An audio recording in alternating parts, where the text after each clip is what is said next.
स्वागत है आप सभी का। इसमें देखते हैं पानीपत के प्रथम युद्ध जो कि 21 अप्रैल 1526 को हुआ था। किसके किसके बीच हुआ था? तब बाबर के बीच हुआ था और इब्राहिम लोदी के बीच हुआ था।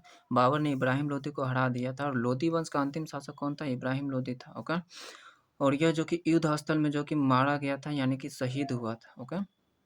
मध्यकाल में युद्ध स्थल में शहीद होने वाला प्रथम शासक कौन था? इब्राहिम लोदी था। इसके साथ साथ जो ग्वालियर के जो राजा था कौन था? विक्रमादित्य भी इसके साथ साथ बाबर के विरोध में लड़ते हुए मारा गया था। देखिए, दिल्ली सल्तनत का पहला शासक जो युद्ध स्थल में मारा गया। ओके।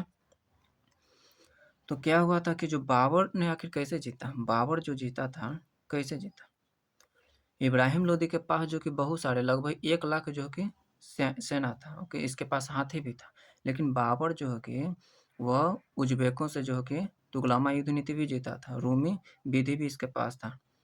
तो क्या हुआ था ना कि तुगलमा युद्ध नीति जिसके बारे में हम अगले पेज में हम चर्चा करेंगे कैसा था। इसके पास तुगलमा युद्ध नीति था जिसके कारण ये जीता। इसके पास 2 गो तोपची था जो कि उस्मानी विधि से जो कि तोप सरियाता था। 2 तोपों के बीच जो कि खाली स्थान छोड़ देता था।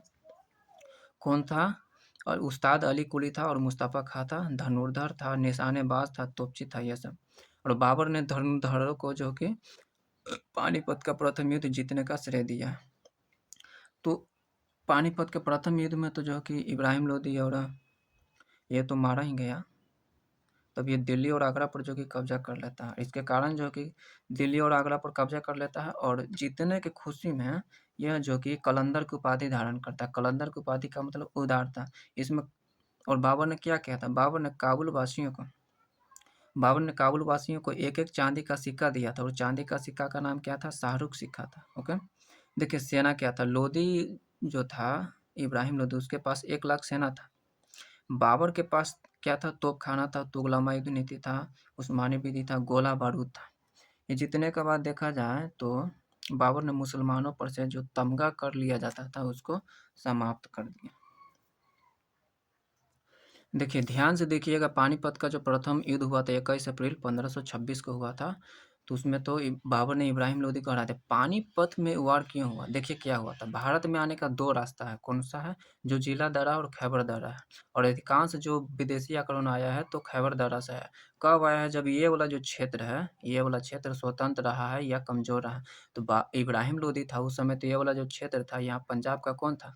पंजाब में जो था वह कौन था शासक? पंजाब में जो इसका सूबेदार था कौन था? दौलत खां था। दौलत खां भी जो कि स्वतंत्र व्यवहार कर रहा था। इसके साथ-साथ बाबर को बुलाया भी था। इधर जो था वो कौन था? इधर राणा सांगा था। गुजरात तो स्वतंत्र ही था। इधर नुसरत शाह था। बिहार में बंगाल में स्वतंत्र था। बिहार में जो कि लोहानी था। ये देखा जाए तो आगरा जहाँ पर ये शासन था। राजनीति में एक काम करता है सिद्धांत कि कोई भी राजा रहता है तो अपने किले के पास युद्ध नहीं करता है। तो यहाँ पर आगरा हुआ, यहाँ पर दिल्ली हुआ। दिल्ली से जो कि शासन कर रहा था वो अपने किले के बहुत दूर ही युद्ध करता है और खासकर मैदान में करता है। ये पानीपत जो कि हरियाणा में पड़ता है, जो कि क्या है? तो एक मैदान है। तो इधर से भी आया बाबर और इधर से भी है जो कि दिल्ली से इधर गया। तो ये जो कि बीच में जो कि पड़ता है। तो इसका पहला कारण जो कि ये हुआ। और क्योंकि कोई भी शासक जो कि अपने किले के पास जो कि लड़ाई नहीं करता, तो इधर से भी ये आया और इधर से भी ये गया। बीच में जो कि पानीपत का मैदान था जहाँ पर लड़ाई हुआ। अब देखते हैं कि तुगलमा युद्ध नीति क्या था। देखिए, पानीपत का मैदान ये है। इस प्रकार से मान लीजिए कि पानीपत का मैदान है। ओके। पानीपत का जो मैदान है बीच में थोड़ा सा ऊंचा है और किनारे पर इधर थोड़ा सा धंसा हुआ है। तो इधर बाबर की सेना है, इधर इब्राहिम लोदी की सेना है। दोनों में लड़ाई हो रहा है। बाबर क्या करता था ना, वो बहुत चालाक था।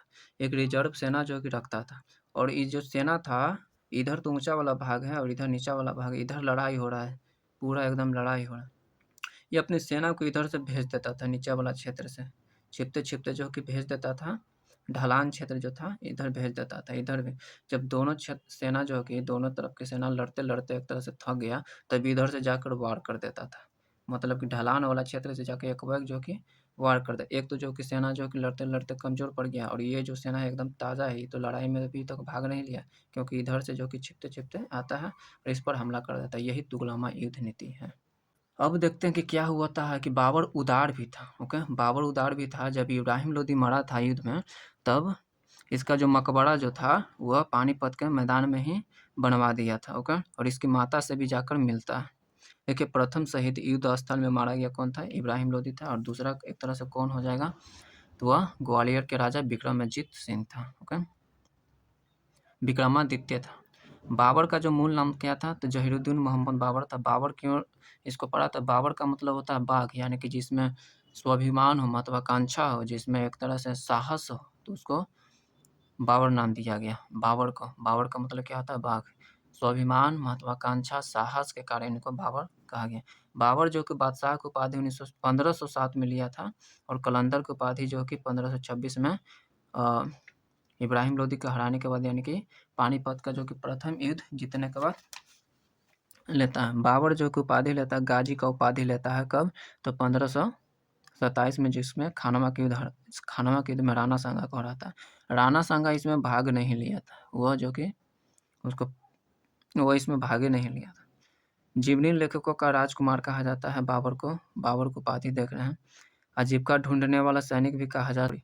जीतने का कारण बाबर धनुर्धर को बताता है। वहीं जो कि आशीर्वादी लाल जो इतिहासकार हैं वो तोपखाना को बताता है। ओके, आगे हम देखेंगे खानवा के युद्ध देखेंगे।